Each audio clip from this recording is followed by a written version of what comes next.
Hello, good morning. कैसे हैं आप लोग सभी लोग?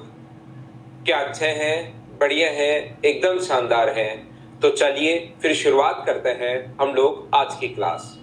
याद रखना, ट्रायंगल में हमारे पास सबसे पहले ये पॉइंट सारे के सारे हो चुके हैं। अपने पास जो पहला पॉइंट था वो मैं बेसिक के बारे में आप लोगों को बता चुका था।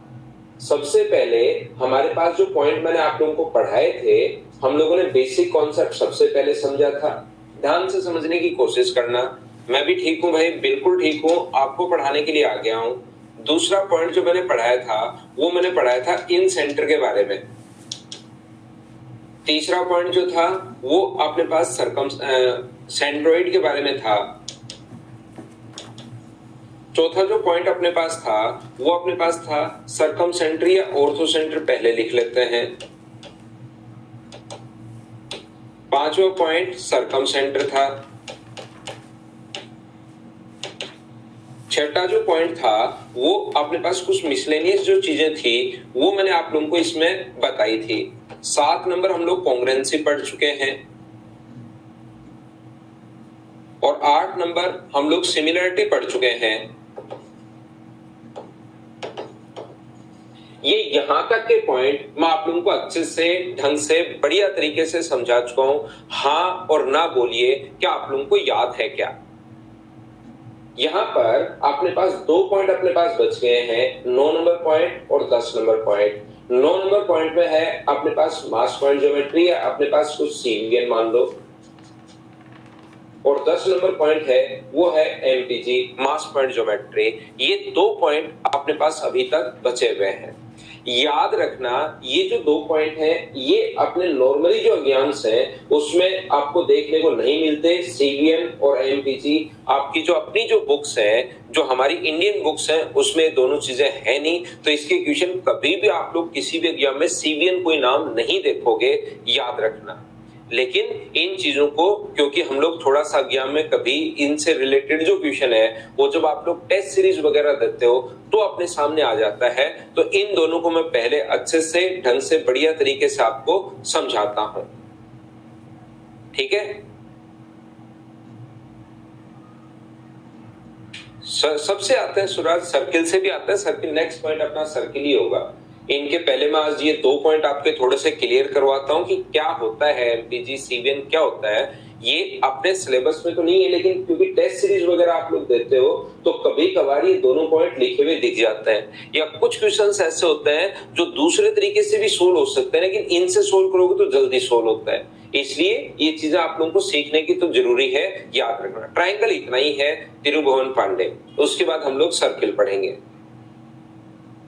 गुंजन जादव कह रहे सर नहीं आते तो क्यों पढ़ा रहे हो? ये टेस्ट सीरीज वगैरह में फिर आपका कॉन्फिडेंस गिर जाता है भाई। बताया ना मैंने खुद नहीं कि टेस्ट सीरीज वगैरह में क्वेश्चन आ जाता है। दूसरा, एक क्वेश्चन अगर हम लोग दूसरे तरीके से लगाए तो बड़ा हो जाता है, और उसी क्वेश्चन में अगर एमपीजी लगा देंगे तो क्वेश्चन हमारे लिए थोड़ा सा छोटा हो जाता है। अब वेंडर चेंज होने के बाद तो क्या होगा, क्वेश्चंस का लेवल, वो तो हमें 1-2 पेपर देखने के बाद ही हम लोगों को सही तो उसी से अंदाजा आएगा। बाकी तो कुछ भी खड़े होकर चाहे वीडियो बना दो, लेकिन ये मैं आपको बता सकता हूं, इससे बाहर आपके सामने नहीं आएगा। इससे बाहर आपके सामने नहीं आएगा, ये याद रखना आप लोग। तो देखिए, ध्यान से समझने की कोशिश करना। यहां से किसी भी वर्टेक्स से, याद रखिए आप लोग, एक ट्रायंगल ए, बी और सी में, एक ट्रायंगल है, ए है, बी है और सी है। ध्यान से समझिए, इस वर्टेक्स से किसी भी वर्टेक्स से, अब मेरी बात ज्यादा सुनना, खुद की बात थोड़ा सा कम बोलना सभी लोग। यहां पर अपने पास किसी भी वर्टेक्स से सामने वाली कोई भी लाइन को मिलाने वाली, किसी भी वर्टेक्स से अपोजिट साइड को मिलाने वाली जो लाइन होती है उसी को हम लोग बोलते हैं सीवीएन।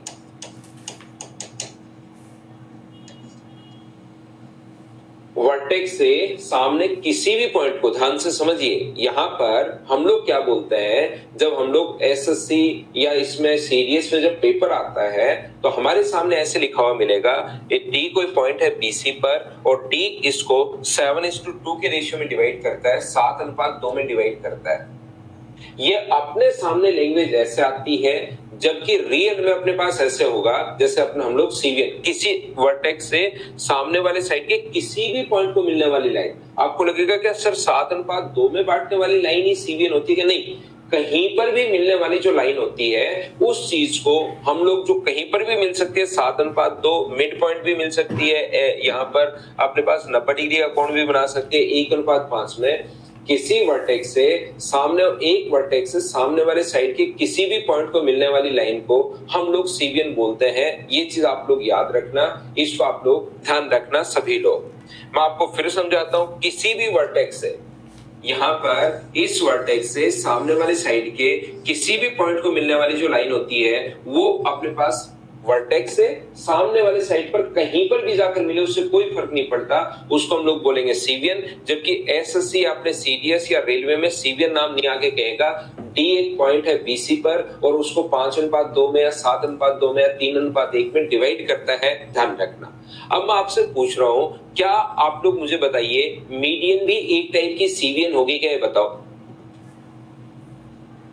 आप लोगों से मैं पूछ रहा हूं, क्वेश्चन मेरा ये है कि क्या अपने पास मीडियन जो होती है वो भी एक टाइप की क्या सीवियन होगी क्या? ये बात आप लोग बताओ मुझे। तो आप लोग कहोगे सर बिल्कुल मीडियन एक सीवियन होगी। दूसरा याद रखना, मीडियन भी सीवियन होती है, एल्टीट्यूड को भी आप लोग सीवियन बोल सकते हो, एंगल बाइसेक्टर को भी आप लोग सीवियन बोल सकते हो, ये चीज याद रखना। तो ऐसी कोई भी सीवियन जो सामने वाले साइड के मिड पॉइंट पर मिले उसको हम लोग मीडियन नाम दे देते हैं, ऐसे भी हम लोग पढ़ सकते हैं। ऐसी कोई भी सीवियन जो सामने वाले साइड पर 90 डिग्री का कोण बनाए उसको हम लोग एल्टीट्यूड बोल सकते हैं। ऐसी कोई भी सीवियन जो एंगल को बाइसेक्ट करे उसको हम लोग एंगल बाइसेक्टर बोल सकते हैं। लेकिन क्या साइड परपेंडिकुलर बाइसेक्टर जो होता है वो क्या अपने पास सीवियन होगी क्या? ये बात बताना मुझे। साइड परपेंडिकुलर बाइसेक्टर को क्या सीवियन आप लोग बोल सकते हो क्या? तो आप कहोगे सर साइड परपेंडिकुलर बाइसेक्टर को सीवियन हम लोग नहीं बोल सकते, क्योंकि वो वर्टेक्स से शुरू नहीं होता, वो मिड पॉइंट से शुरू होता है और सामने वाले साइड के सामने वर्टेक्स पर जाना जरूरी नहीं है। तो अपने पास यहाँ पर जो भी थ्योरम मैं आगे बताने वाला हूं, ध्यान से समझिए मैं क्या कह रहा हूं। जो भी आगे मैं थ्योरम आप लोगों को बताने वाला हूं वो सारी की सारी थ्योरम, ध्यान रखना, अपने पास इन सेंटर में भी लग जाएगी, सारी की सारी थ्योरम अपने पास सरकम सेंटर में भी लग जाएगी, और सारी की सारी थ्योरम जो है वो ऑर्थो सेंटर यानी एल्टीट्यूड पर भी अपने पास लग जाएगी। जो भी हम लोग सीवियन की थ्योरम पढ़ेंगे वो याद रखना मीडियन पर भी एप्लीकेबल है, वो अपने पास एंगल बाइसेक्टर पर भी एप्लीकेबल है, और वो अपने पास एल्टीट्यूड पर भी एप्लीकेबल है। तीनों पर वो थ्योरम्स एप्लीकेबल है, वो आप लोग लगा सकते हो वहां पर। ये याद रखना आप लोग सभी लोग। जिस प्रकार से मैंने आप लोगों को समझाया था कि एक ट्रायंगल की तीनों मीडियन जो होती है, माध्यिका की बात कर रहा हूं, एक ट्रायंगल की तीनों माध्यिकाएं यहाँ पर एक ही बिंदु पर प्रतिच्छेद करती हैं, एक ही पॉइंट पर अपने पास इंटरसेक्ट करती हैं, उसको हम लोग बोलते हैं इन सेंटर, यानी कि उसको बोलते हैं हम लोग ग्रेविटी सेंटर। एक ट्रायंगल की तीनों माध्यिकाएं जिस बिंदु पर मिलती हैं उसको बोलते हैं लोग ग्रेविटी सेंटर या गुरुत्व केंद्र बोलते हैं। और तीनों की तीनों माध्यिकाएं अगर आप लोगों को याद हो तो वो अपने पास एक ही पॉइंट पर था, अगर आप लोगों को पता हो तो। यहाँ पर ये जो आप लोग यहाँ पर ध्यान से समझने की कोशिश करना, एक ही बिंदु पर प्रतिच्छेद करती हैं। लेकिन मेरा क्वेश्चन आप लोगों से ये है, आप लोग मुझे एक बात बताओ सब लोग मिलकर, क्या तीनों की तीनों सीवियन एक ही पॉइंट पर इंटरसेक्ट करना जरूरी है क्या? मुझे बताना। क्योंकि अपने पास ये भी सीवियन है, वर्टेक्स से सामने वाले साइड पर कहीं पर भी अगर अपने पास मिले सामने वाली साइड पर, तो क्या तीसरी सीवियन मुझे बताइए यहीं से पास होना जरूरी है या कहीं से भी अपने पास हो सकती है? क्या तीनों सीवियन एक दूसरे को मुझे बताइए इंटरसेक्ट करना एक ही पॉइंट पर इंटरसेक्ट करेंगी या अलग अलग पॉइंट पर इंटरसेक्ट कर सकते हो? तो तीनों जो सीवियन है वो एक ही पॉइंट पर इंटरसेक्ट करना जरूरी नहीं होता, ये याद रखना। यहाँ पर अपने पास ये जो है किसी भी वर्टेक्स से सामने वाली साइड ये लीजिए, कहीं पर भी आप लोग अगर मिलाओगे तो अपने पास क्या सीवियन एक ही पॉइंट पर इंटरसेक्ट करेंगे क्या? सीवियन इनफाइनाइट होती है, ध्यान रखना। सीवियन इनफाइनाइट सीवियन होती हैं, क्या अपने पास यहां से जैसे आप लोग इनको मिलाते हो तो क्या सीवियन एक पॉइंट पर इंटरसेक्ट करेंगी? क्या नहीं, सीवियन तो सर इनफाइनाइट होती हैं, तो तीनों की तीनों एक ही पॉइंट पर इंटरसेक्ट नहीं करेंगी, ये याद रखना, क्योंकि इनफाइनाइट सीवियन होती हैं वो एक पॉइंट पर इंटरसेक्ट नहीं करती। मुझे सिर्फ एक बात बताइए सब लोग मिलकर, क्या दो सीवियन जो होती हैं वो तो एक दूसरे को इंटरसेक्ट करेंगी क्या? ये बात बताना सब लोग। चलो तीनों तो इंटरसेक्ट नहीं करती, लेकिन क्या अपने पास दो जो सीवियन होती हैं वो तो एक दूसरे को इंटरसेक्ट करेंगी क्या? ये बात बताना मुझे। जो मेरा क्वेश्चन है उसको आप सुनिए, क्या दो मीडियन तो इंटरसेक्ट करेंगी क्या?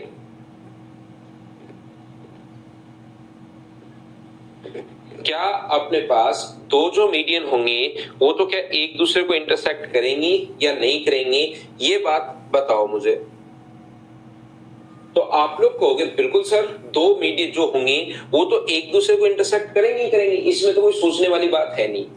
एक सीवियन ऐसी क्या जरूर होगी? क्या सीवियन बहुत सारी हो सकती है, लेकिन मुझे एक इतना बताओ कि एक सीवियन ऐसी जरूर होगी क्या जो इन दोनों के इंटरसेक्शन पॉइंट से पास हो? सीवियन ऐसे जो ब्लैक वाली सीवियन है ये बहुत सारी हो सकती हैं, लेकिन क्या ऐसी एक सीवियन 100% होगी क्या कि जो अपने पास यहां पर एक सीवियन अपने पास ऐसी जरूर होगी क्या कि जो अपने पास यहां से इस वर्टेक्स से यहां से इस इंटरसेक्टिंग पॉइंट से पास हो? तो आप कहोगे सर जरूर होगी, एक सीवियन इनफाइनाइट हो सकती है, लेकिन एक सीवियन ऐसी जरूर होगी।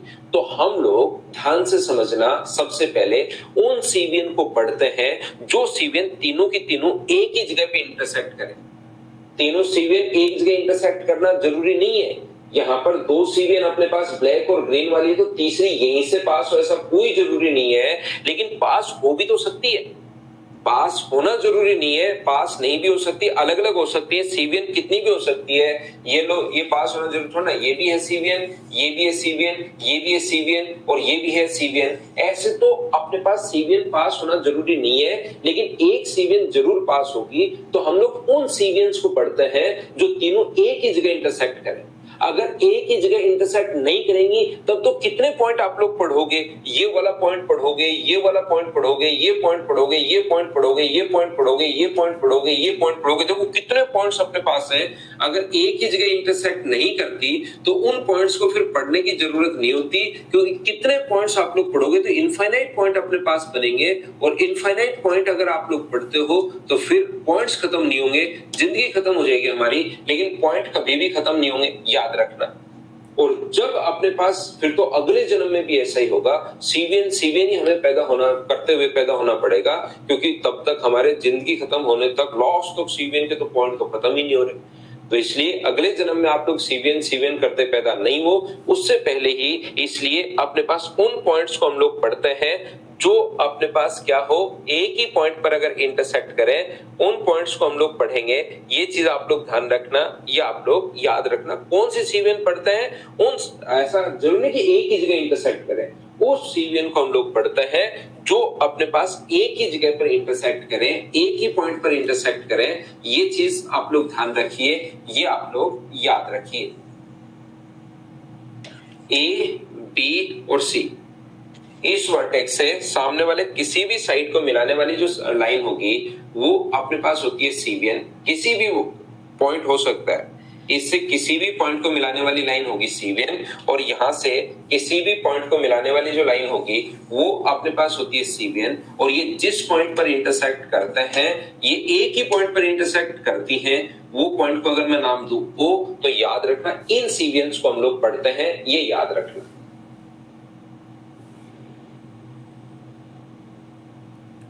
ठीक है ना। अलग कोई लाइन, एक बच्चा दिवाकर कुमार कह रहा है सर एक जो इंटरसेक्टिंग पॉइंट से पास होगा वो मीडियन, एल्टीट्यूड या एंगल बाइसेक्टर, ऐसा कोई जरूरी नहीं है। हमारे पास तो यहाँ पर ना तो ये एल्टीट्यूड है, ना तो ये एल्टीट्यूड है, ना एंगल बाइसेक्टर है, और ये भी ना तो एल्टीट्यूड है ना एंगल बाइसेक्टर है। अब इनसे जो पॉइंट बना, इसी से पास होने वाली तीसरी लाइन और खींच दी, तो ये ना तो एंगल बाइसेक्टर है, ना एल्टीट्यूड है, ना ही अपने पास मीडियन है, तो कोई लाइन अलग भी हो सकती है अपने पास, याद रखना। बस हम लोग तो जो प्रॉपर्टी सीवीएन में लगती है वो एल्टीट्यूड में भी लग जाती है, वो एंगल बाइसेक्टर में भी लग जाती है, उस अपने पास मीडियन में भी लग जाती है, सब जगह तीनों ही पॉइंट में लग जाएगी।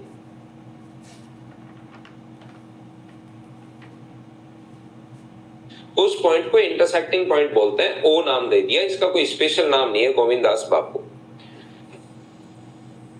देखिए ध्यान से समझना, मुझे एक बात बताइए आप लोग सब लोग मिलकर, क्या हम लोगों ने पढ़ा है क्या कि ट्रायंगल के एरिया का रेशियो? ध्यान से समझना एक बात, सभी बच्चे अच्छे से ढंग से बढ़िया तरीके से समझने की कोशिश करना कि मैं आपको क्या समझा रहा हूं। देखिए यहां पर मुझे एक बात बताइए, एक ट्रायंगल है ए बी और अपने पास सी, त्रिभुज है ए बी सी, तो यहां से क्या अपने पास बेस का रेशियो वही होगा क्या जो ट्रायंगल के अपने पास एरिया का रेशियो? जैसे ट्रायंगल ए बी डी का एरिया, इसको अगर मैं x मानूं और इसको अगर मैं y मानूं, तो मुझे बताइए ट्रायंगल ए बी डी का एरिया। ध्यान से समझना, ए बी डी का area upon triangle A B D का area upon triangle A C D का एरिया,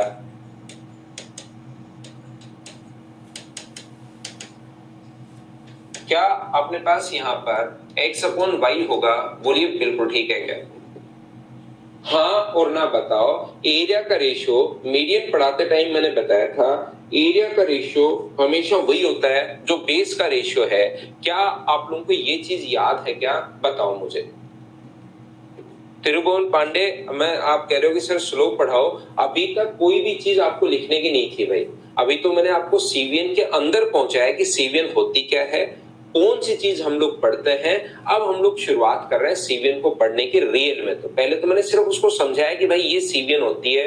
कोई बच्चा कहे कि सर तीनों सीवीएन क्या एक ही जगह इंटरसेक्ट क्यों करती हैं, तो मैं कहूंगा कि नहीं करती, लेकिन हम लोग उन पॉइंट को पढ़ते हैं जो एक ही जगह इंटरसेक्ट करें। पहली बात।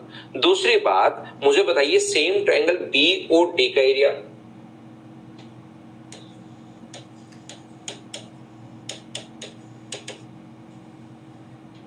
अपॉन ट्रायंगल सी और डी का एरिया। ये देखकर बताना क्या मैंने सही लिखा है क्या?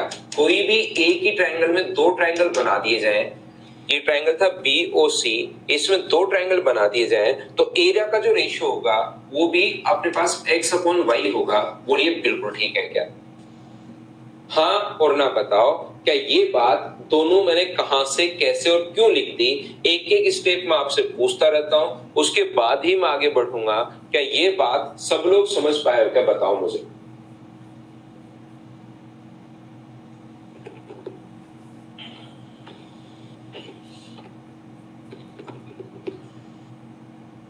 आपको बिल्कुल से समझ में आया है। ये मुझे बताइए x और y रियल वैल्यू है या रेशियो में है? अगर मैं आपसे क्वेश्चन करूं कि x और y जो है वो रियल वैल्यू है या रेशियो में है, तो आप लोग कहोगे सर ये रेशियो में मान है। एरिया का रेशियो वही होता है जो अपने पास इसके बेस का रेशियो अपने पास है, तो ये मान रेशियो में है, रियल वैल्यू नहीं है। ये चालू कुमारी करिए रियल वैल्यू है, ये रियल मान नहीं है। ये इधर भी एक लक्ष्मीकांत चौबे कह रहा है सर रियल वैल्यू है। याद रखना है रियल वैल्यू नहीं है, रेशियो में मान है, ये बात आप लोग ध्यान रखना। और जब भी कोई मान रेशियो में अगर होता है तो उसको रियल वैल्यू अगर बनानी होती है तो हम लोग ऐसा लिखते हैं। क्योंकि आप लोग कंपटीशन की तैयारी कर रहे हो, मैं इतनी उम्मीद कर सकता हूं कि ये बात आपको पता होगा कि इसके साथ कोई भी एक वेरिएबल लिख लेता है, जैसे 2k और ये अपने पास जैसे है 3k। बोलिए बिल्कुल ठीक है क्या? रियल वैल्यू अगर लिखनी है तो हम लोगों ने एक तो लिख दिया 2k और एक हम लोगों ने लिख दिया है कितना 3k। इस प्रकार से कोई भी वैल्यू लिख लेते हैं। बोलिए ठीक है क्या? तो बताओ इसकी रियल वैल्यू क्या होगी? तो आप लोग बोलोगे कि सर इसकी रियल वैल्यू जैसे होगी px और इसकी रियल वैल्यू कितनी होगी py। आप लोग मान लो इसकी रियल वैल्यू कितनी होगी, ये मान लो रियल वैल्यू qx है और ये रियल वैल्यू कितनी होगी, तो ये रियल वैल्यू मान लो qy होगी। इनके साथ कोई भी वेरिएबल मान लेते हैं जब रियल वैल्यू हमें लिखनी होती है। तो बताओ ये बात बिल्कुल ठीक है क्या? रियल वैल्यू हम लोगों ने यहाँ पर p की फॉर्म में मान लिया, साथ एक वेरिएबल k मान सकते हो, a मान सकते हो, p मान सकते हो। जैसे अपने पास वापस रेशियो 2:3 है तो आप लोग ये मान सकते हो 2a है और ये मान सकते हो अपने पास 3a है। आप लोग वापस 2:3 है तो मान सकते हो इसकी रियल वैल्यू 2 भी है और इसकी रियल वैल्यू 3 भी है। यहाँ पर दोनों बी से बी अपने पास कट जाएगा। बताओ ठीक है क्या? के भी मान सकते हो, बात एक ही है। लक्ष्मीकांत चौबे कह रहे हैं सर के नहीं मान सकते क्या? के मान लो, जो आपको मानना है वो आप लोग मान सकते हो। याद रखना, मैं तो यहां पर ये बताना चाह रहा हूं, मुझे एक बात बताइए, आप जो भी वेरिएबल मानना चाहो, पी मान लो, क्यू मान लो, आर मान लो, एक्स और वाई के अलावा कुछ भी मान लो, एक्स और वाई के अलावा कुछ भी आप लोग मान लीजिए। इस चीज को आप लोग ध्यान रखिए, इसको आप लोग याद रखिए। अब मुझे पी और क्यू तो रियल वैल्यू है। अब मुझे बताओ, अगर मैं आपसे पूछूं सभी बच्चों से, मुझे एक बात बताओ, इस वाले ट्रायंगल का एरिया क्या होगा? ट्रायंगल ए ओ बी का एरिया अगर मैं आपसे फाइंड आउट करवाना चाहूं तो आप लोग कहोगे टोटल के एरिया में से, ध्यान रखना, ट्रायंगल अपने पास एक ओ बी का जो एरिया होगा वो कितना होगा? अगर मैं आपसे पूछूं ट्रायंगल ए ओ बी का एरिया, तो आप लोग कहोगे सर बड़े वाला जो ट्रायंगल है ना ए बी डी, उसमें से बी और डी माइनस कर दो। ए बी डी का एरिया पी एक्स है और बी और डी की रियल वैल्यू अपने पास क्यू एक्स है। तो मुझे बताइए, माइनस कर दोगे तो इसका जो एरिया होगा पी एक्स में से क्यू एक्स माइनस करोगे तो क्या P minus Q into x क्या यही होगा? बोलिए बिल्कुल ठीक है क्या? टोटल मुझे एक बात बताइए, total triangle A B D के एरिया में से अगर मैं बी और डी का एरिया घटा दूं, ए बी डी का एरिया ये रहा, बी और डी का एरिया ये रहा, तो बड़े वाले में से ए बी डी में से बी और डी घटा दूं तो क्या अपने पास ए और डी का एरिया आ जाएगा? बोलिए सभी लोग ये बात समझ पाए हो क्या? जिस बच्चे को नहीं समझ में आया उसको मैं एक बार फिर समझाता हूं। मान लो मुझे इस वाले का एरिया अगर निकालना है, इस वाले भाग का एरिया अगर निकालना है, तो क्या मैं जो ट्रायंगल ए सी डी का एरिया है उसमें से क्या मैं यहां पर सी और डी माइनस कर दूं? बोलिए बिल्कुल ठीक है क्या? ए सी डी में से, ध्यान से समझना, triangle A C A O C का एरिया अगर चाहिए, ए ओ सी का एरिया अगर आप लोगों को चाहिए तो यहां पर अपने पास ये अपने पास होगा P minus Q into Y, ये अपने पास होगा। बोलिए बिल्कुल ठीक है क्या? ये सेम बात, मुझे एक बात बताओ, तो क्या हम लोग इसको अगर रेशियो निकालना चाहें तो ट्रायंगल ए ओ बी का area upon triangle A O C के एरिया का जो रेशियो होगा, ए ओ सी का एरिया का जो रेशियो होगा वो मुझे बताइए क्या P माइनस क्यू एक्स है? देखिए ये अपने पास P माइनस क्यू वाई है, तो P माइनस क्यू से P माइनस क्यू अपने पास कट गया है, तो मुझे बताइए कि ये अपने पास x अपॉन वाई अपने पास आ गए हैं। बोलिए बिल्कुल ठीक है क्या? हाँ और ना बताइए। ये रेशियो अपने पास x अपॉन वाई, मतलब मैं बताना चाहता हूं कि ट्रायंगल ए ओ बी का एरिया और ट्रायंगल ए ओ सी का एरिया वही रेशियो होता है, ए ओ सी के एरिया का भी रेशियो वही होता है जो इन ऊपर वालों का एरिया था। x अपॉन वाई को क्या हम लोग BD और DC भी लिख सकते हैं क्या? क्योंकि x और y तो मैंने समझाने के लिए मैंने लिख दिया, रियल में क्या BD अपॉन DC लिख सकते हैं? हाँ और ना बताइए, क्या ये बात आप लोग समझ पाए हो क्या?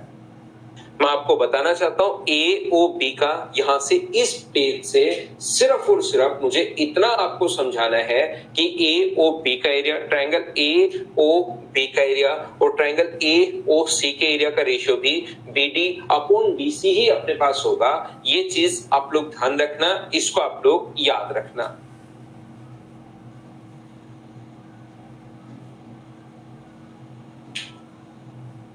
ठीक है, AB और AC का रेशियो x अपॉन y नहीं है, तरुण जडेजा, x अपॉन y नहीं है AB और AC का रेशियो ना, AB और AC का रेशियो नहीं है भाई।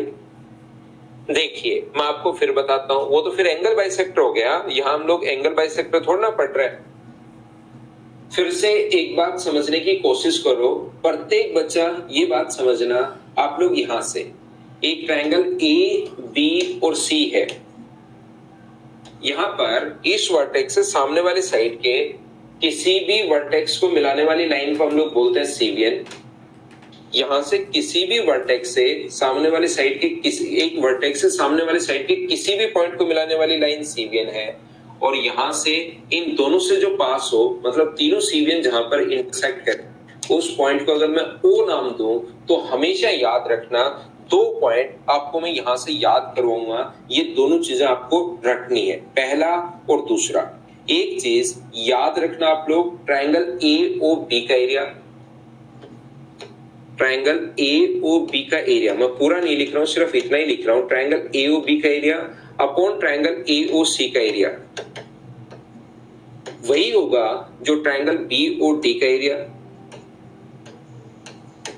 अपॉन ट्रायंगल अपने पास COD का एरिया। ये पूरा आप लोग लिख लेना, मैं ये नहीं लिख रहा हूं का एरिया, आगे वाली लाइन नहीं लिख रहा हूं, ये लीजिए। यहां पर भी AOB का एरिया अपॉन AOC का एरिया, ये चीज। और दूसरा याद रखना AF अपॉन FB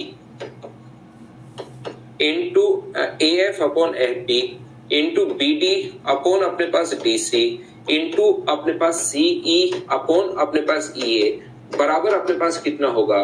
तो आप बोलोगे सर बराबर में अपने पास 1 होगा। ये आप लोग ध्यान रखना, इसको आप लोग ध्यान रखना।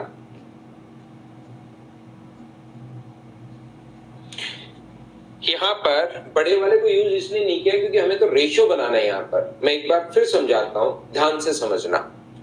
मैंने आप लोगों को पिछली जो स्लाइड है इस पर सिर्फ और सिर्फ ये चीजें बताकर मैं आपको गया हूं।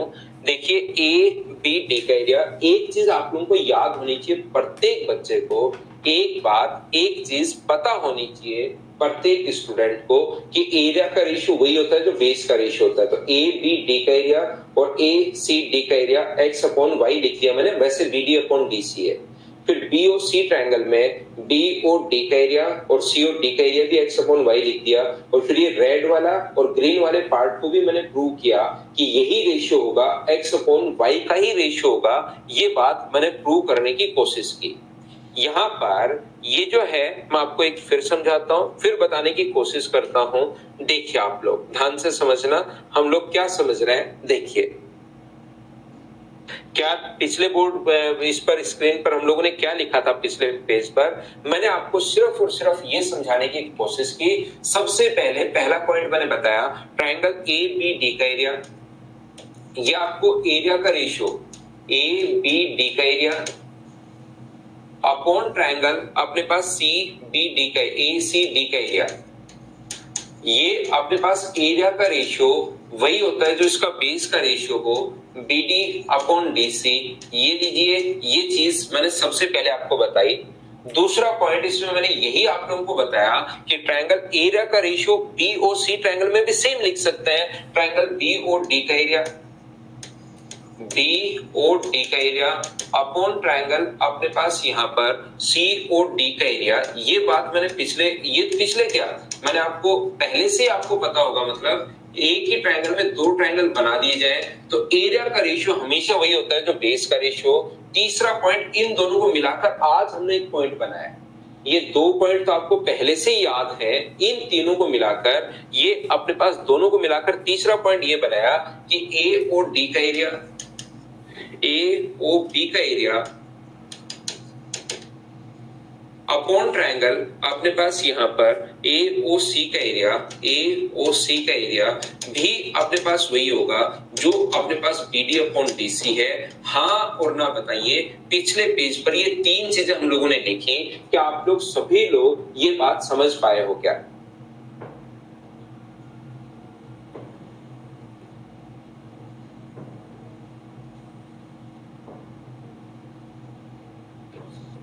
ये बात हम लोग लिख सकते हैं या नहीं लिख सकते, इतनी बात बताओ मुझे सभी लोग।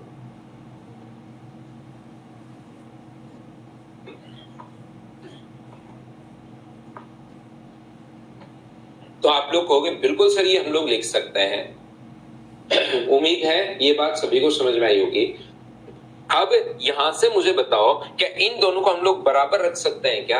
ये भी BD अपॉन DC के बराबर है, ये भी देखिए BD अपॉन DC के बराबर है और ये भी BD अपॉन DC के बराबर है। तो इन दोनों को मिलाकर क्या हम लोग, ये वाला पॉइंट आया कहां से? पहला पॉइंट मैं आपको क्या बता रहा हूँ, मैं आपको ये बता रहा हूं कि ये जो हम लोग पढ़ रहे हैं यहाँ पर सीवीएन, इससे रिलेटेड 4.4 थ्योरम मैं आपको बताऊंगा। उसमें से पहली थ्योरम ये है, किसी भी बच्चे के कोई चीज नहीं समझ में आए तो याद रखना कि ये बात अपने पास, ये जो है अपने पास यहाँ पर ये वाली जो चीज है, ये आप लोग क्या करोगे, याद करोगे, क्योंकि इसके 4 पॉइंट आपने वैसे भी सिलेबस में ये नहीं है, तो अपने पास ये जो चीजें हैं ये आप लोग याद कर लोगे। 4 पॉइंट मैं बता रहा हूं आपको कि पहला पॉइंट अपने पास कैसे आया, उस चीज को बताने के लिए ये पिछला जो पेज था वो मैंने आप लोगों को बताई है, पहली बात। दूसरी बात मुझे बताओ, जैसे ही 3 number point A O B का एरिया और ए ओ सी का एरिया लिखा, ऐसे ही 3 नंबर पॉइंट अगर इधर वाले में हम लोग लिखें, इस ट्रायंगल में अगर लिखें, तो बताओ क्या लिख सकते हो, क्या लिख सकते हो कि बी ओ सी का एरिया, ट्रायंगल उधर लिखें, यही पॉइंट 3 नंबर पॉइंट इधर वाले ट्रायंगल में अगर लिखें सी अपॉन ई, तो क्या लिख सकते हैं क्या कि ट्रायंगल बी ओ सी का एरिया। हाँ, इसी 3 नंबर को देखकर सेम इसी तरीके से बी ओ सी का एरिया और बी ओ ए का एरिया या ए ओ बी का एरिया, ए ओ बी का एरिया क्या लिख सकते हो आप लोग बराबर में, तो आप लोग कहोगे सर सीई अपॉन अपने पास या ईसी या सीई अपॉन अपने पास यहां से सीई अपॉन अपने पास ईए, ये हम लोग लिख सकते हैं। बताइए कैसे लिख लिया, क्या समझ पाए हो क्या? इस पहले वाले को देखकर बोलो बिल्कुल ठीक है क्या? एक बच्चा कह रहा है सर ये तो अपने पास मीडियन में होता है बेस का एरिया, उसने उस टाइम उसको वापस पढ़ो भाई, देखो मीडियन में पढ़ाया या क्या पढ़ाया। मैंने तो मीडियन पढ़ाते टाइम ये बात बता दी थी, इसका मतलब ये अपने पास मीडियन पढ़ाते टाइम ये बात बता दी थी कि एरिया का रेशियो वही होता है जो बेस का रेशियो हो, तो बात मीडियन पढ़ाते टाइम बताती थी। इसका मतलब ये थोड़ा ना कि मीडियन में होता है। जैसे आपने एबीसीडी मान लो फर्स्ट क्लास में सीख ली, तो अब यहां पर आके ये थोड़ा ना कहोगे वो तो फर्स्ट क्लास में थी सर। एबीसीडी जैसे 2 की टेबल सीख ली आपने फर्स्ट क्लास में, तो अब यहां पर थोड़ा ना कहोगे सर 2 की टेबल तो फर्स्ट क्लास में थी। अब ये अपने पास यहाँ पर कंपटीशन में कैसे आ सकती है? वो चीज एक बार सीख ली तो वो हर जगह लगाते चलते हैं। मीडियन पढ़ाते टाइम ये बात मैंने बताई थी कि अपने पास एरिया का रेशियो वही होता है जो बेस का रेशियो है। मीडियन तो एरिया को इक्वली बाइसेक्ट करती है। 3 पॉइंट वापस बताता हूं, देखिए यहां पर तीसरा पॉइंट अपने पास ये है, ये बताने की कोशिश कर रहा हूं मैं आपको। 3 नंबर पॉइंट आप लोग पहला ऐसे इस वाले ट्रायंगल में लगाना चाहो बीडी अपॉन डीसी लिख सकते हो, इस वाले ट्रायंगल में लगाना चाहो सी अपॉन ईए लिख सकते हो। जैसे इस ट्रायंगल में लगाना चाहो तो ए ओ सी का एरिया क्या लिखोगे आप लोग, ट्रायंगल ए ओ सी का एरिया, ए ओ सी का एरिया देखकर बताओ क्या आप लोग लिख सकते हो, ए ओ सी का एरिया, ए ओ सी का area upon triangle B O C का एरिया, बी ओ सी का एरिया क्या लिख सकते हो आप लोग, ये हमारे पास लिख सकते हैं ए ओ सी का एरिया और बी ओ सी का एरिया क्या हम लोग ए एफ अपॉन एफ भी लिख सकते हैं क्या? ये बात मैंने बताई है 3 नंबर पॉइंट में।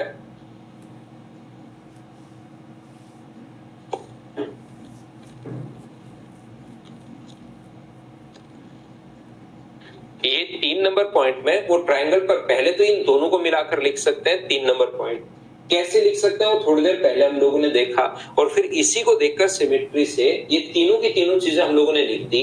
अब मुझे बताओ इन तीनों को, ये अपने पास 3 इक्वेशन जो बनी, पहली दूसरी और तीसरी, तो ये बात मुझे बताओ इन तीनों को अगर मैं इनटू कर दूं तो यहां पर अपने पास क्या आएगा, जैसे इनटू करोगे तो ये आ जाएगा A F upon F B, AF upon FB into अपने पास BD अपॉन DC इंटू अपने पास CE अपॉन EA, और बराबर कितना हो जाएगा, 1 हो जाएगा। सर बराबर में 1 क्यों हो जाएगा? क्योंकि जैसे ही इंटू करोगे AOB जो है वो AOB से कट जाएगा, BOC BOC से कट जाएगा और AOC AOC से कट जाएगा। तीनों को आप लोग इंटू करोगे तो इधर तो ये तीनों इंटू होके ये आ जाएगा और इधर इंटू होके अपने पास जो आ जाएगा वो अपने पास 1 आ जाएगा। ध्यान रखना, ये जब तीनों को इंटू करोगे ध्यान से समझ लो, AOB जो है वो ये आ गया, AOC जो है वो ये आ गया और BOC जो है वो अपने पास ये आ गया। तो यहां से अपने पास BD अपॉन DC, इधर से BD अपॉन DC इंटू अपने पास BD अपॉन DC है, CE अपॉन EA है और इधर से अपने पास AF अपॉन FB आएगा आगे से तो, और इधर से इंटू करने पर कितना आ गया 1। यही तो हमें प्रूव करना था। दूसरा पॉइंट मुझे बताइए आया कैसे, ये बात क्या आप लोग समझ पाए हो क्या? सभी लोग बताओ मुझे। एंगल नहीं है वो ट्रायंगल है भाई, ये अपने पास एंगल नहीं है, ट्रायंगल है। बेस नहीं लिया मैंने BD, वो पीछे से प्रूव करके आया है, पिछले स्क्रीन से लेकर आया हूं मैं, वो पिछले पेज से विनय कुमार। हाँ, केवल फाइनल पॉइंट याद रखने आपको, ये मैंने बेस BD नहीं लिया AOB में, वो पिछले पेज से मैंने लिखा है, यहां पर मैंने कुछ नहीं लिया है। तो ये दूसरा पॉइंट अपने पास कैसे आया, कि ये बात आप लोग सभी लोग समझ पाए हो क्या? बताइए मुझे। या मैं फिर कहूंगा ये पॉइंट अपने पास सिर्फ और सिर्फ 2 पॉइंट डायरेक्टली आप लोग याद कर लीजिए कि CVN का अपने पास ये 2 पॉइंट होता है, पहला और एक ये दूसरा पॉइंट है। ये 2 पॉइंट आप लोग वैसे ही याद कर लीजिए तो कहीं पर कोई प्रॉब्लम नहीं आएगी।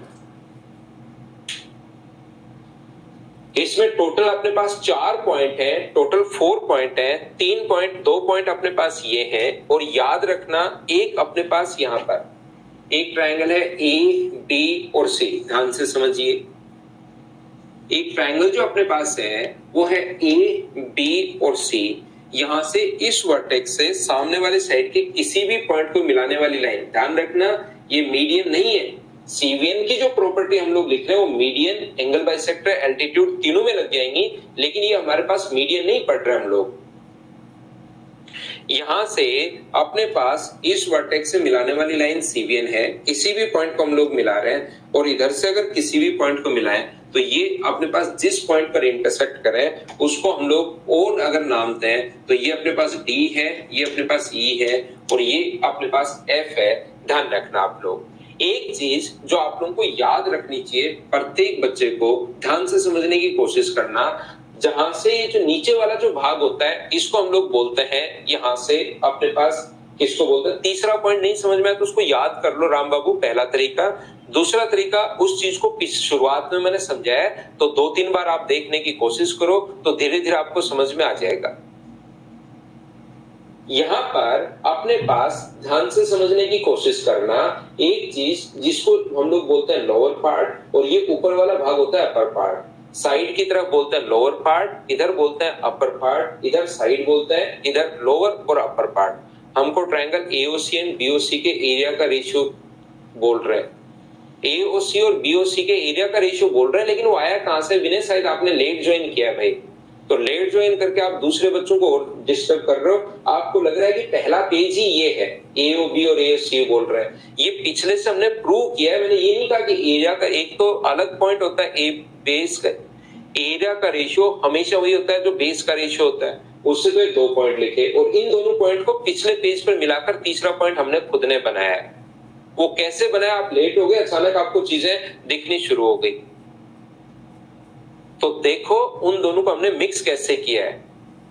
तो ये आप एरिया का रेशियो बेस के रेशियो से थोड़े ना आया है, अब आप झूठ भी बोल रहे हो सुबह सुबह। ये तो इस तरीके से मैंने प्रूव किया था पूरा का पूरा कि ये कट गया, देखिए तो भी ये रेशियो सेम आ गया, तो ये भी रेशियो वही हो गया, ये भी रेशियो वही हो गया, और ये रेशियो सेम आ गया, तो तीनों को फिर 3 पॉइंट हमने लिख लिए।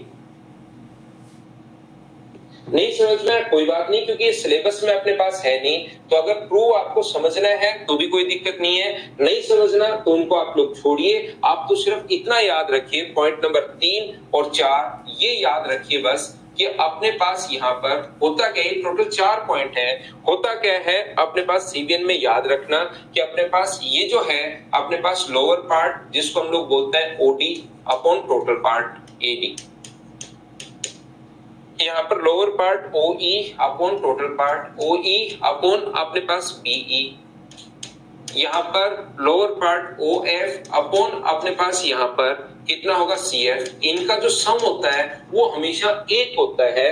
पहली बात, lower upon total, lower upon total, lower upon total हमेशा अपने पास 1 होता है, याद रखना।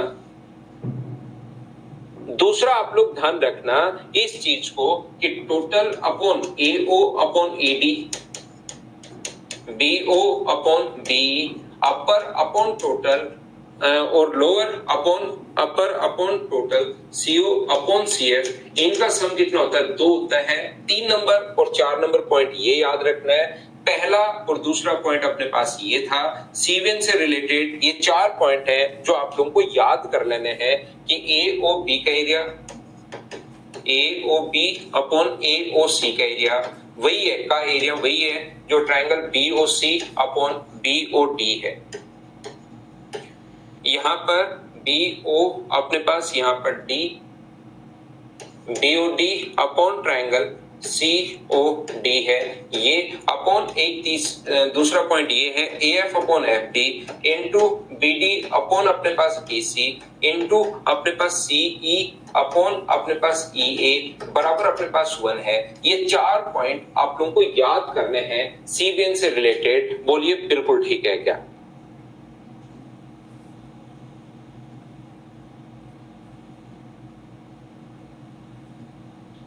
हाँ और ना बताइए, क्या समझ पाए हैं क्या आप लोग?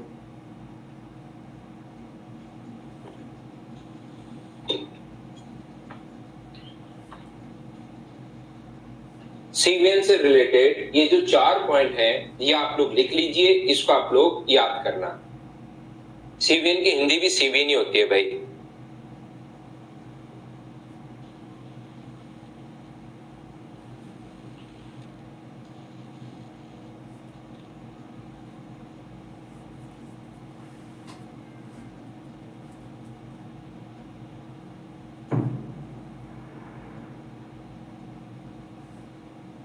लिख लिया तो हम लोग आगे चलते हैं। 4 पॉइंट आप लोग याद रखना, इतने ही याद कर लो आप लोग तो, ये 4 पॉइंट, ठीक है।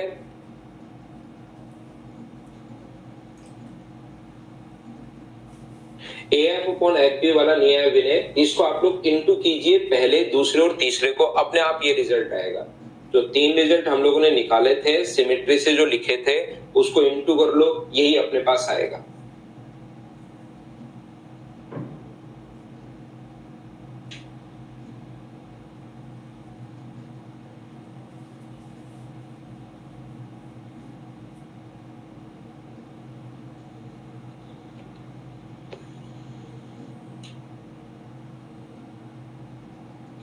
देखना, ध्यान से समझने की कोशिश करना। अब हम लोग पढ़ रहे हैं 10 नंबर पॉइंट MPG, मास पॉइंट ज्योमेट्री। यहां पर छोटी छोटी चीजें, चलिए मैं आपसे पूछता हूं, यहां पर ध्यान से समझने की कोशिश करना सभी लोग। पहली बात, मुझे एक बात बताओ, मान लो एक लोहे की रोड है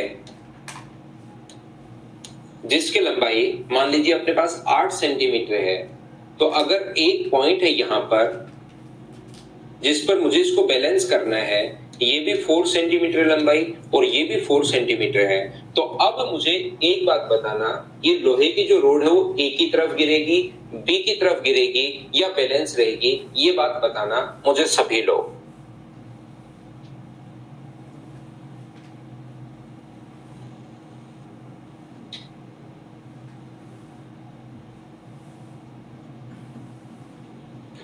ये छोटी छोटी चीजें आप लोग मुझे बताइए, ये जो लोहे की रोड है वो A की तरफ गिरेगी, B की तरफ गिरेगी या बैलेंस रहेगी?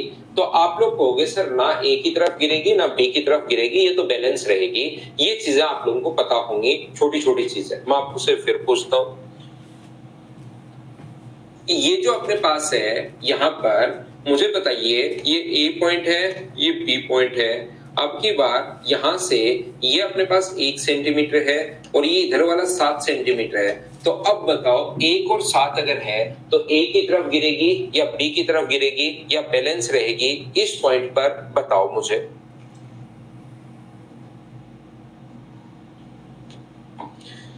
A की तरफ गिरेगी, B की तरफ गिरेगी या बैलेंस रहेगी?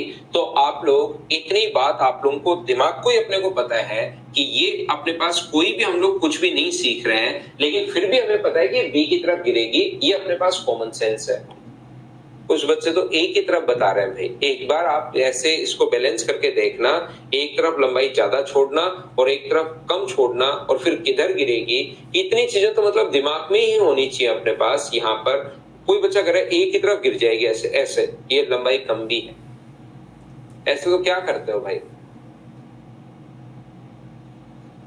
मैं आपको फिर बताता हूं, यहां पर अपने पास ये चीज आप लोग ध्यान रखिए। अब मुझे एक बात बताओ, ये जो है ये अपने पास यहाँ पर 4 सेंटीमीटर और 4 सेंटीमीटर है, ए है और बी है। ये अपने पास 4 सेंटीमीटर है और ये अपने पास 4 सेंटीमीटर है।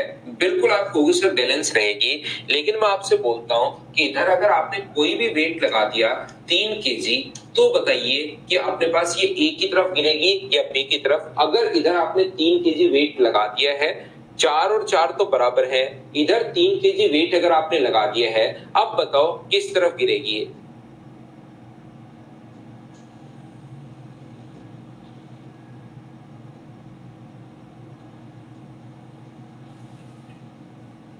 तो आप लोग तुरंत कहोगे कि सर ये जो है अपने पास ये 3 केजी वेट, अगर पहले तो 4 और 4 था बैलेंस रहा, जैसे यहाँ पर 3 केजी वेट अगर आप लोग लगाते हो तो तुरंत अपने पास बी की तरफ गिर जाएगी। तो बैलेंस करने के लिए इधर भी जो वेट अपने पास लगाना पड़ेगा वो कितना लगाना पड़ेगा, तो आपको सर 3 केजी लगाना पड़ेगा। बैलेंस करने के लिए एक तरफ 3 केजी वेट लगाए तो दूसरी तरफ भी 3 केजी वेट लगाना पड़ेगा।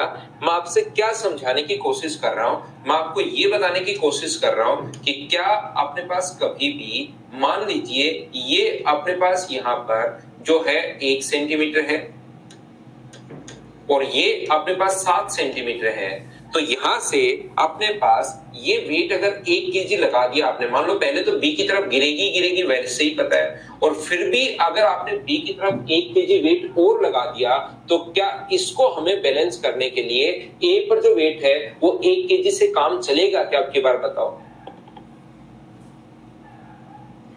अब मुझे एक बात बताइए, पहली बात तो बी की तरफ वैसे ही गिर रही थी, यहां पर मैंने 1 केजी वेट और लगा दिया, तो क्या अपने पास यहां पर इसको अगर बैलेंस करना है तो क्या 1 केजी वेट अगर मैं ए पर लगा दूं तो क्या बैलेंस हो पाएगी क्या, तो आप कहोगे नहीं हो पाएगी। तो याद रखना, इसको बैलेंस करने के लिए यहां पर जो वेट हम लोगों को चाहिए वो कितने केजी चाहिए, 7 केजी चाहिए। ये चीज आप लोग ध्यान रखना, इस बात को याद रखना आप लोग। अब सर ये बैलेंस कब हो पाती है, इतनी देर तो बिल्कुल हमें समझ में आ रहा था सर, कॉमन सेंस की चीजें थी।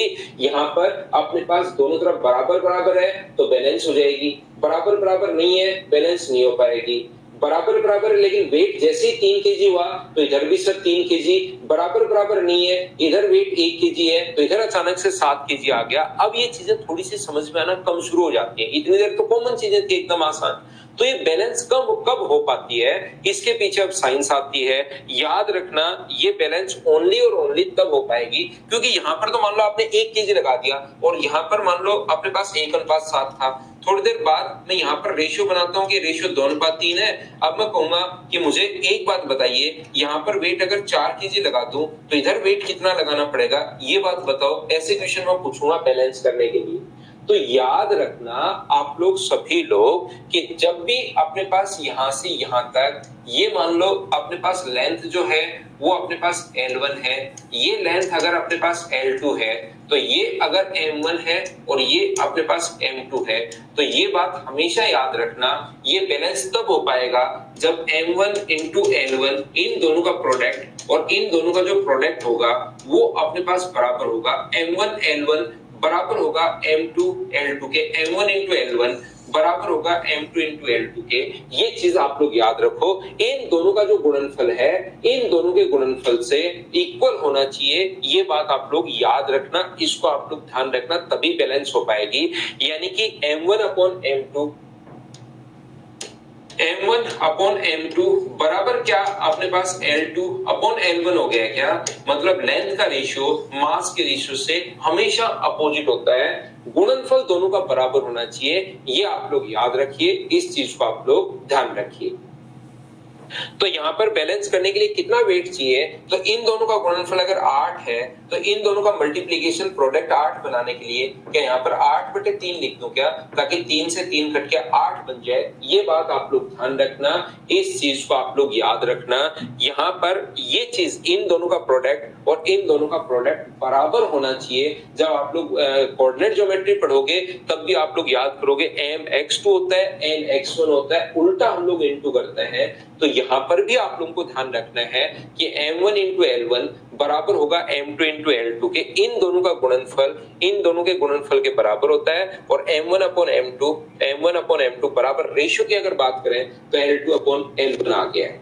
ध्यान देना, अगर कभी भी अपने पास बैलेंस करना है, जैसे कोई कहे कि ये मान लो अपने पास 3:4 है, ये 3:4 है, तो बैलेंस करने के लिए वेट कितना होगा, तो वेट को तुरंत उल्टा कर दिया करो, इधर कर दिया करो 4 और इधर कर दिया करो कितना 3। अगर लेंथ का रेशियो देने के बाद अगर आपको वेट का रेशियो पूछे तो 4 इधर लिख दो और 3 इधर लिख दो, ऐसा करके इनका गुणनफल बराबर हो जाएगा। ध्यान रखना, जैसे इसका मल्टीप्लाई कितना हो जाएगा 12 और इसका मल्टीप्लाई कितना हो जाएगा 12। अगर नहीं दिया हुआ, सिर्फ आपको लेंथ का रेशियो दिया हुआ है, तो तुरंत आप लोग यही काम करना, उल्टा रेशियो ले जाना। जैसे कहीं पर अपने पास लिखा हुआ है कि यहाँ बैलेंस करना है, मान लो 5:7 और कोई कहे कि यहाँ पर वेट जो है वो अपने पास मान लीजिए 14 kg है, पहले से दे दिया 14 kg, तब तो कर लेना गुणनफल बराबर, क्योंकि इन दोनों का गुणनफल 70 है। तो इसको 70 बनाने के लिए क्या यहाँ पर 10 kg होगा क्या, आप कहोगे सर जरूर 10 होगा, क्योंकि 10 रखोगे तभी अपने पास 70 बनेगा।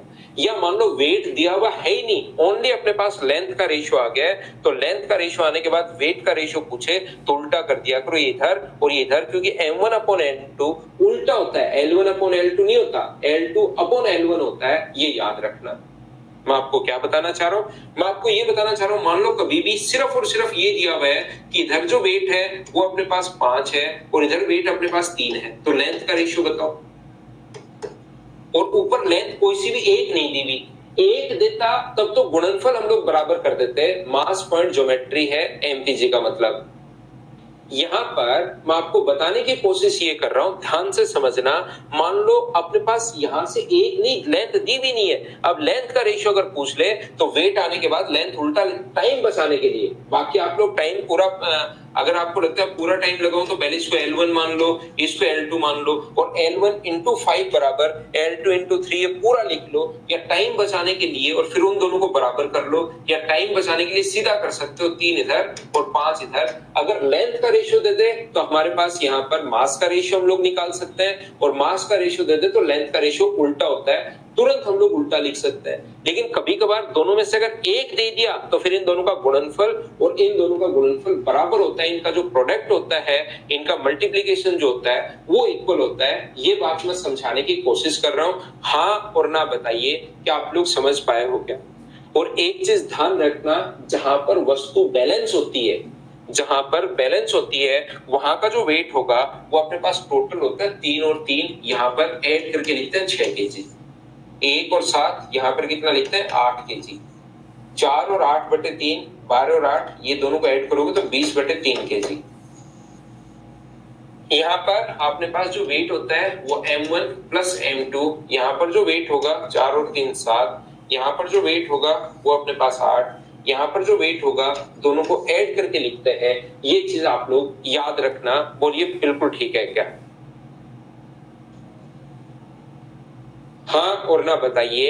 एक बार सभी लोग मिलकर क्या इस बात को प्रत्येक बच्चा अच्छे से ढंग से समझ पाया है क्या, बताओ भाई।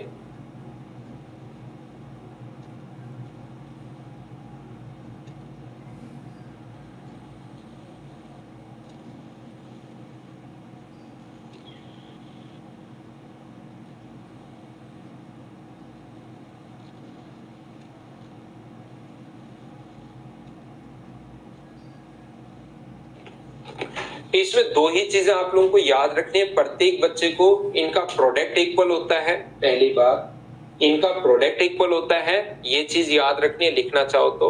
और यहाँ पर जो वेट होता है वो m1 प्लस m2 होता है, ये याद रखना। दक्ष भारद्वाज सर, नए वाला जो प्रैक्टिस बैच है वो बिगनर्स के लिए है क्या? नहीं, प्रैक्टिस बैच उन बच्चों के लिए है जो एक बार पढ़ चुके हैं भाई। एक बार अगर आप लोग, क्योंकि उसमें मिक्स क्वेश्चंस करूंगा, उसमें मैं आपको, कोई भी कर सकता है वो, तो चाहे नया बच्चा कर लो पुराना, लेकिन आपको मैथ्स आना चाहिए उन बच्चों के लिए जो मतलब जो प्रैक्टिस करना चाह रहा है। मतलब इनके अलग कॉन्सेप्ट नहीं बताऊंगा, वहां पर मैं क्वेश्चंस की प्रैक्टिस करवाऊंगा ज्यादा से ज्यादा, ठीक है ना। ध्यान से समझिए, अपने पास ये देखिए, यहां पर ध्यान से समझने की कोशिश करना सारे बच्चे। ये कोई भी अगर अपने पास ट्रायंगल है ए बी और सी,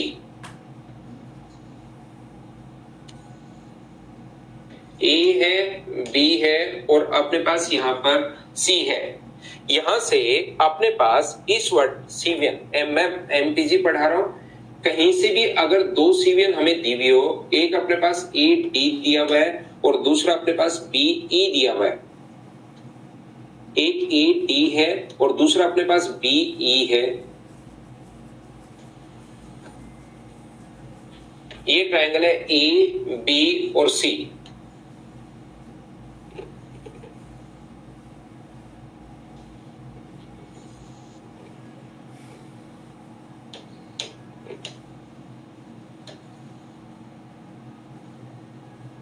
ये अपने पास बी ए डी है, बी ई है, ये मान लो ओ पर अपने पास मिल रहा है, पॉइंट ओ पर हमें ये जो रेशियो दिया हुआ है, ये अपने पास दिया हुआ है 3:2 अपने पास 2 है या 3:4 है, और ये जो रेशियो दिया हुआ अपने पास वो 2:3 दिया हुआ है। ये इतना क्वेश्चन में दिया हुआ है और हम लोगों से पूछा है कि आप लोग बताओ ए ओ और ओडी का रेशियो क्या होगा, ए ओ और ओडी का रेशियो अपने पास क्या होगा, और दूसरा आप लोगों से पूछा है कि बताओ बी ओ और ओ ई का रेशियो क्या होगा। ये हमारा क्वेश्चन है, ध्यान से समझने की कोशिश करना। अब मैं आपको क्या पढ़ा रहा हूं ये बात ध्यान से समझिए प्रत्येक बच्चा। अब जो मैं बोल रहा हूं उस चीज पर ज्यादा ध्यान देना, एक दूसरे से बातचीत करने के बजाय जो मैं सिखाने की कोशिश कर रहा हूं उस चीज को आप लोग सीखना। जब तक मैं नहीं कहूं कि क्वेश्चन पूछिए कि ये कहां से आया, ये कहां से आया, क्वेश्चंस पूछने के बजाय जो मैं बोल रहा हूं उस पर ध्यान देना। फिर मैं आपसे पूछूंगा कि हाँ अब मुझे बताओ किस बच्चे को क्या समझ में नहीं आया, तो मुझसे क्वेश्चन करना, नहीं तो सिर्फ और सिर्फ मुझे सुनना। ध्यान से सुनिए, यहां पर ये जो ब्लैक में मैंने लिखा है ये क्वेश्चन में पहले से गिवन है, ये दिया हुआ मिलेगा जो ब्लैक में मैंने लिखा है, और दूसरा अपने पास जो रेड में लिखा है ये हम लोगों से पूछ सकता है। तो जैसे हम लोगों से पूछता है तो हम लोग क्या करेंगे, 2 है और ये 3 है, तो यहाँ पर वेट जो है 2 और 3 का एलसीएम लेकर यहाँ पर वेट मान लेंगे हम लोग 6 kg। 2 और 3 का एलसीएम लेकर यहां पर वेट मैंने 6 kg मान लिया है। याद रखना 6 कहां से है, याद कर लो 6 आ गया एक बार। अगर नहीं समझ में आया कोई बात नहीं, मैं खुद ही पूछूंगा कि समझ में आया या नहीं आया बाद में। पहले मुझे जो मैं बोल रहा हूं वो बताते चलो कि ये चीज 6 मान लो एक बार आ गया, तो इन दोनों का जो प्रोडक्ट होगा वो अपने पास 24 है, तो इन दोनों का प्रोडक्ट 24 बनाने के लिए यहाँ पर जो वेट होगा वो मुझे बताइए क्या 8 kg होगा क्या। ये बात मुझे बताओ सभी लोग समझ पाए हो क्या। अगर 8 आपको नहीं समझ में आया किसी बच्चे को, तो मैंने आप लोगों को ये कहा है कि इन दोनों का प्रोडक्ट, किसी बच्चे को अगर इतनी आसान कैलकुलेशन दिमाग में जल्दी नहीं कर पाए तो आप यहाँ पर x मान लेना, तो 6 गुना अपने पास 4 बराबर होगा 3 × x। प्रोडक्ट बराबर होता है, थोड़ी देर पहले मैं सिखाकर आपको आया हूं और पूछ के भी आया हूं, समझ में आया या नहीं आया। तो ये 8 का 6 आ गया, कहां से आ गया नहीं पता, लेकिन उसके बाद 8 आपको समझ में आना चाहिए। 8 अगर नहीं आया समझ में कि कहां से आया तो फिर से पूछिए क्या 8 कहां से आ गया। प्रत्येक बच्चा समझ पाया क्या, बताओ मुझे। जो चीज में जो मान लो 6 नहीं आया कोई बात नहीं, उसको छोड़ दिया हमने, मैंने पूछा ही नहीं कि आप मुझे पूछो कि 6 क्यों कैसे आया, वो छोड़ दो आप। मैं तो ये पूछ रहा हूँ कि 6 के बाद 8 कैसे आया, ये बात तो समझ पाए, समझा दूंगा 100% आपको समझ में आएगी कि कौन सी चीज कहां से आई, उस चीज की चिंता मत करना। लेकिन मुझे एक बात बताओ क्या 8 तो समझ में आ गया है क्या। फिर मैं बताता हूं, यहां पर इन दोनों का जो 8 नहीं है, एक बच्चा लिख रहा है मंजीत कुमार 8 नहीं है, तो बस ये तो याद है क्या मंजीत आपको कि इन दोनों का गुणनफल बराबर होता है, प्रोडक्ट बराबर होता है। सचिन और ये जो मंजीत 2 लोग हैं, ये गुणनफल बराबर होता है, ये तो याद है क्या। इन दोनों का प्रोडक्ट और इन दोनों का प्रोडक्ट बराबर होता है। दोनों भाई एक बार मिलकर बताओ कि याद है क्या? मंजीत को भी याद है, सचिन आपको भी याद है क्या? सचिन पटेल, ये बात बताओ। तो अगला देखिए, इन दोनों का गुणनफल 24 हुआ, तो दो संख्याओं का गुणनफल 24 बनाना है, उसमें से एक 3 है। दो संख्याओं का प्रोडक्ट मंजीत कुमार 24 बनाना है, इन दोनों का प्रोडक्ट 24 बन रहा है, तो इसका 24 बनाना है। तो एक संख्या 3 है, तो क्या दूसरी 8 ही होगी क्या? या नहीं समझ पाओ ये बात, तो आप लोग क्या करोगे, 6 गुना 4 6 इंटू 4 बराबर बी के पास एक बार x मान लेना, 3 इंटू अपने पास x, प्रोडक्ट तो बराबर होता ही है, तो x बराबर कितना हुआ, 6 इंटू 4 अपॉन अपने पास 3, और 3 से कितनी बार कट रहा है, 2 बार, तो क्या x का जो मान आ गया है वो 4 की टेबल बोलोगे 2 टाइम तो 8 आ जाएगा। अब बताओ मंजीत और सचिन 8 कहां से आया, क्या आप लोग समझ पाए हो क्या? बताओ। प्रोडक्ट बराबर होना चाहिए, बस ये बात मैं बता रहा हूं।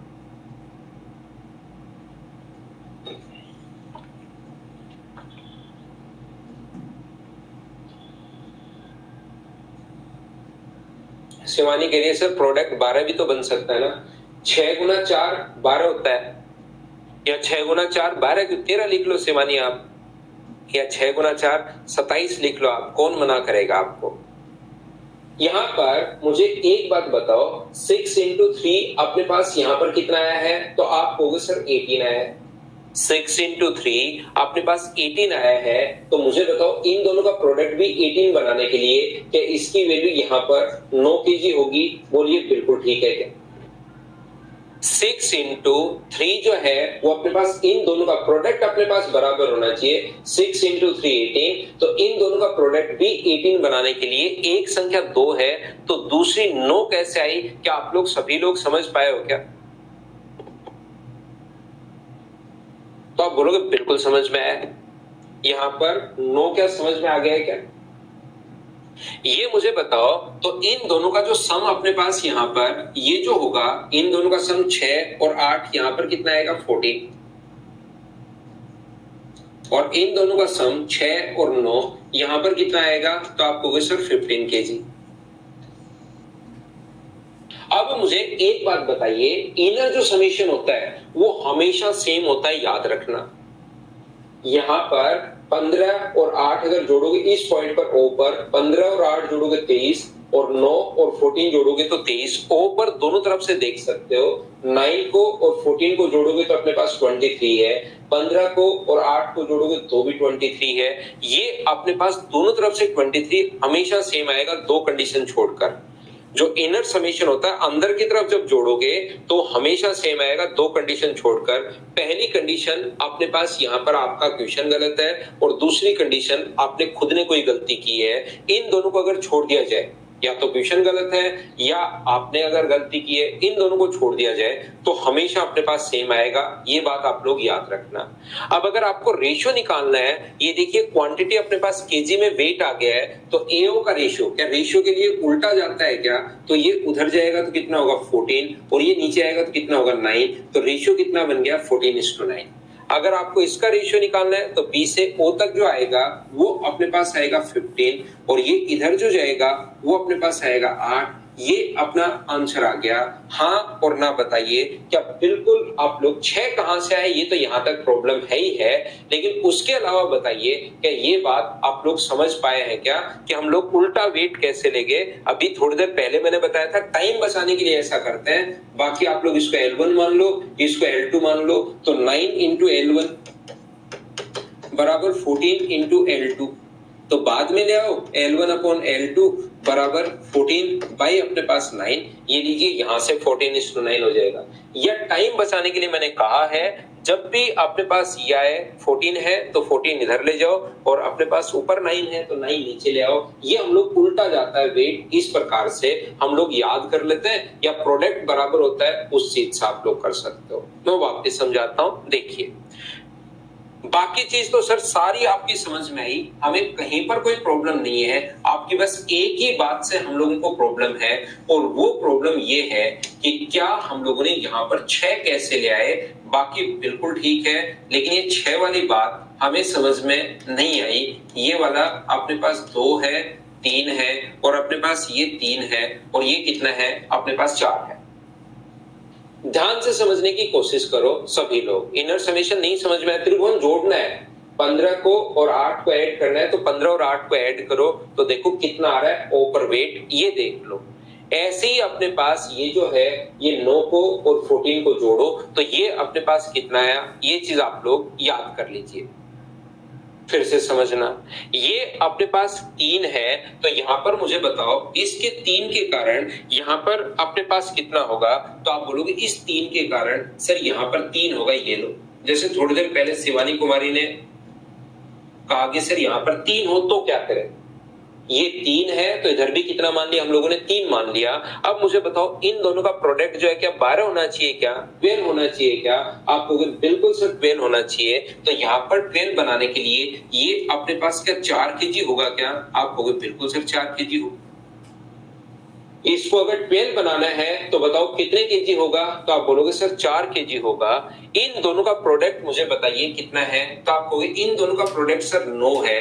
तो इन दोनों का प्रोडक्ट 9 बनाने के लिए यहाँ पर क्या 9/2 ही होगा क्या? आप कहोगे बिल्कुल सर 9/2 होगा, कहीं पर कोई दिक्कत नहीं है क्या? इतनी बात आप लोग यहाँ पर ये 3 यहां से मैंने ले लिया, 3 है तो यहाँ पर ये 3 है, और एक बार अगर आपने वेट लिख दिया, इन दोनों का गुणनफल अपने पास 12, तो इनका गुणनफल 12 बनाने के लिए दो संख्याओं का प्रोडक्ट है वो 12 चाहिए, उसमें से एक नंबर ऑलरेडी लिखा हुआ है 3, तो क्या दूसरा 4 होगा क्या?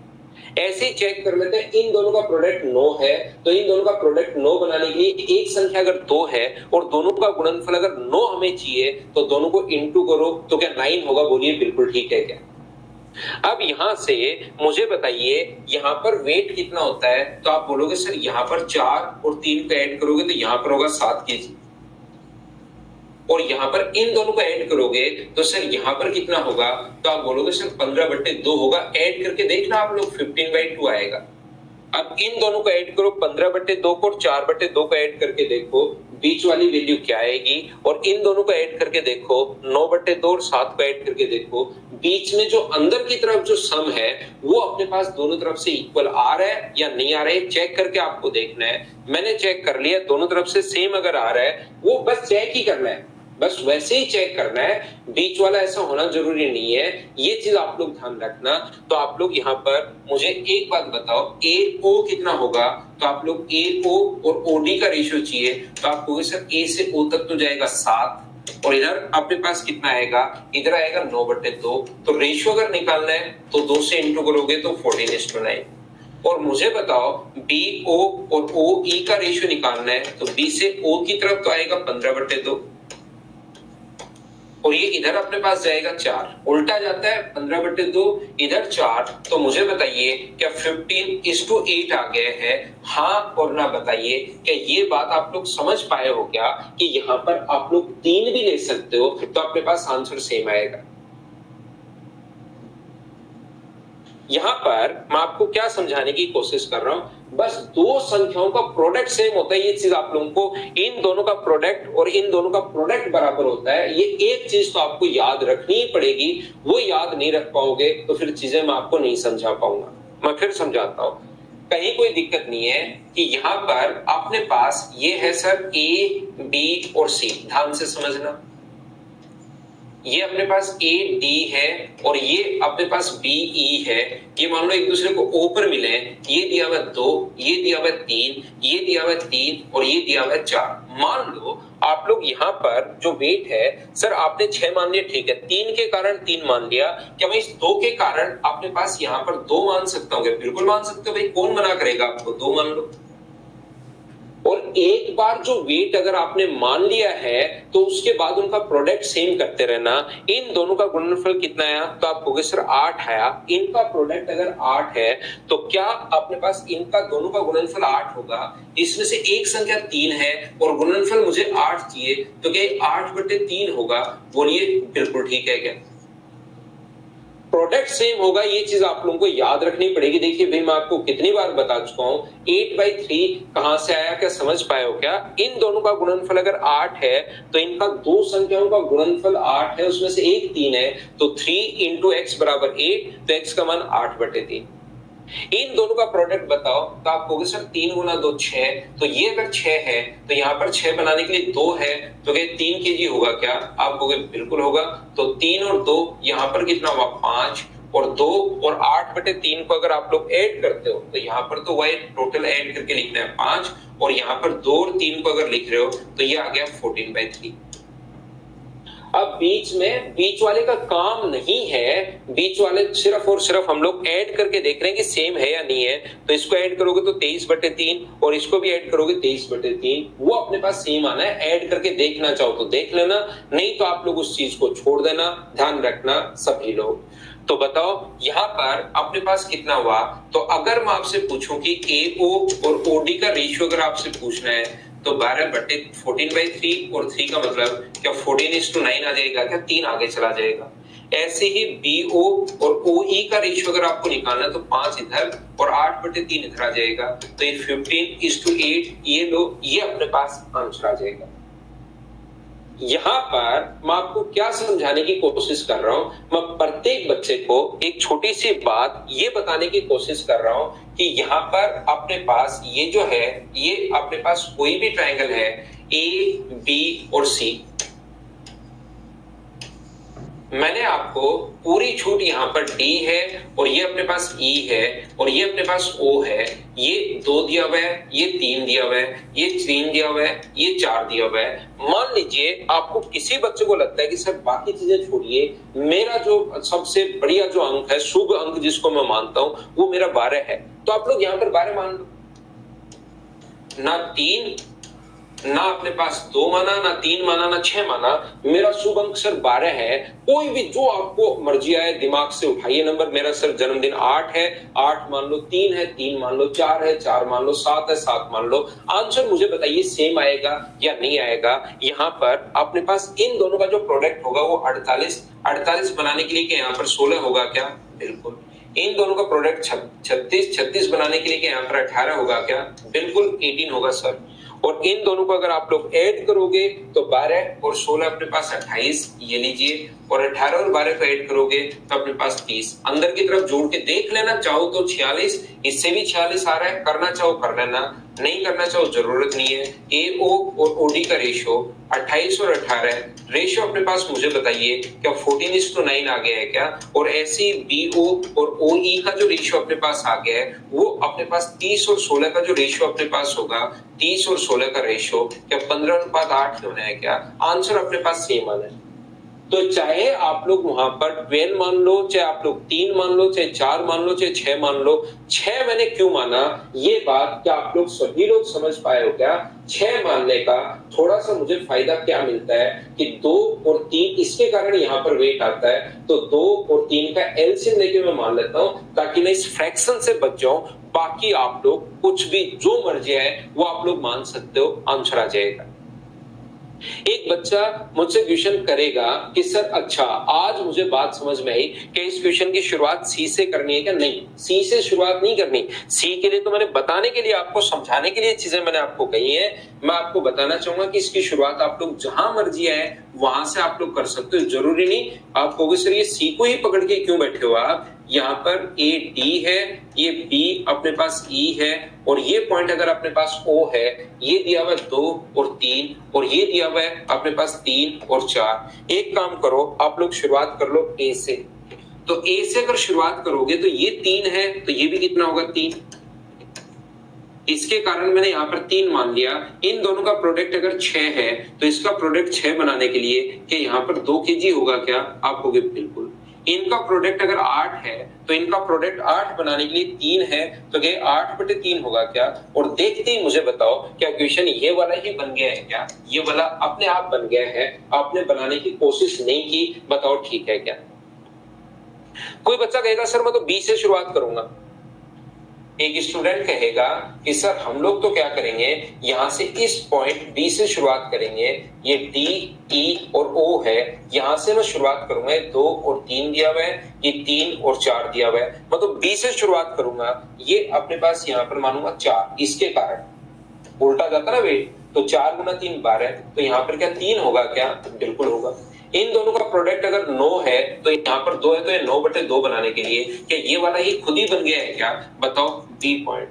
तो मैंने आपको पूरी छूट दे रखी है प्रत्येक बच्चे को, आप ए से शुरुआत करो, बी से शुरुआत करो, सी से शुरुआत करो, और जो मर्जी है वो वेट आप लोग मान सकते हो शुरुआत में। अगर आपको लगता है सर आज संडे है और इस वीक में लगातार 2 संडे आ रहे हैं, तो आप लोग इसका वेट 15.7625 मान लो, उससे आप लोग करते रहो, आंसर अपने पास सेम आएगा। बोलिए ठीक है क्या? जो मर्जी है वो आप लोग मानना। मैंने 6 क्यों माना, अब मुझे बताओ कि आपके दिमाग में खुद ही बन गया है क्या? शुरुआत में कुछ बच्चों को अचानक से प्रॉब्लम आ रही थी कि अपने पास 6 कहां से मान लिया, 6 कहां से मान लिया। तो आप लोग घबराया करो मत, आप लोग पहले ही घबरा जाते हो, सर ये 6 कहां से, अगर सर ये 9 का, ये थोड़ा थोड़ा अगर आप लोग बने रहोगे तो 100% चीजें मैं आपको समझा पाऊंगा। वापिस से देख लो भाई विनय कुमार उस चीज को कि कैसे प्रूव किया मैंने। 2 बार, 3 बार, 4 बार वापस से शुरुआत में मैंने समझाया है कैसे माना, आप लेट हो गए और फिर अचानक आपके समझ में आना बंद हो गया। तो मैंने वो रेशो से कैसे निकाला वो आप करके वापस से देख लेना। आयुषी श्री का आज बर्थडे है, हैप्पी बर्थडे आपको, जन्मदिन की हार्दिक शुभकामनाएं। जिंदगी में खूब मेहनत कीजिए और खूब आगे बढ़िए। Thank you, bye bye, take care.